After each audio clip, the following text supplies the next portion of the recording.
Hi everyone. तर आज आपण आलेलो आहोत गणेश गल्लीच्या गणपतीची भेट द्यायला आणि याला मुंबईचा राजा असं म्हटलं जातं. पाठी पाहू शकता रामायणाची रामकथेची प्रतिकृती इथे साकारली गेलेली आहे आणि पाहू शकता भले मोठं असं कार्विंग इथे केलेलं आहे आणि हा खूप सारा मोठा असा नंदी इथे उभारलेला आहे आणि खूप भली मोठी अशी प्रकृती इथे साकारलेली आहे त्यांनी. इथे आदित्य आहे समोर. तर सी यू. पुढे जाऊन लाईनीत उभे आहोत. पुढे जाऊया आणि पाहूया नेक्स्ट गणपती दर्शन घेऊया आपण आणि भेटूया दर्शनासोबत.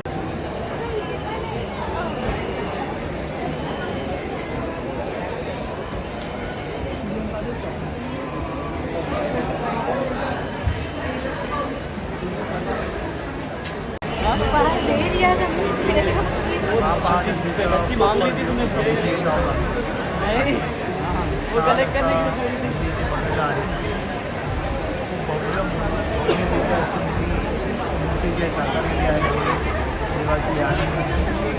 मध्येच ठेवली आहे.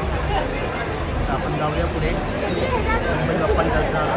लाईनीमधून पुढे पुढे पाहू शकता मुंबईच्या वेळेला किती प्रमाणात गर्दी आहे आणि ही गर्दी पाहू शकता. इथे पुन्हा आम्हाला वरती जायचं आहे आणि किती भाविक जे आहेत ते आतुरतेने दर्शनाची वाट पाहत आहेत. खूप छान अशा फॅनची पण सोय केलेली आहे. ते सुद्धा गरम होत आहे आणि आता आम्ही पुढे जात आहोत या लाईनीतून. जी खूप अशी गर्दीमय आहे बाप्पाच्या दर्शनासाठी आणि लवकरच आपली प्रतीक्षा संपणार आहे आणि आपण बाप्पाचे दर्शन घेत आहोत. पाहू शकता मुंबईचा राजा गणेश गल्लीतील महागणपती यांचे दर्शन आपण घेत आहोत. थोडंसं लाईनीमधून पुढे पुढे जात राहू आपण आणि आपलं दर्शन पूर्णतः मिळेल. मध्ये मध्ये माणसं येत आहेत आणि लाईन आहे.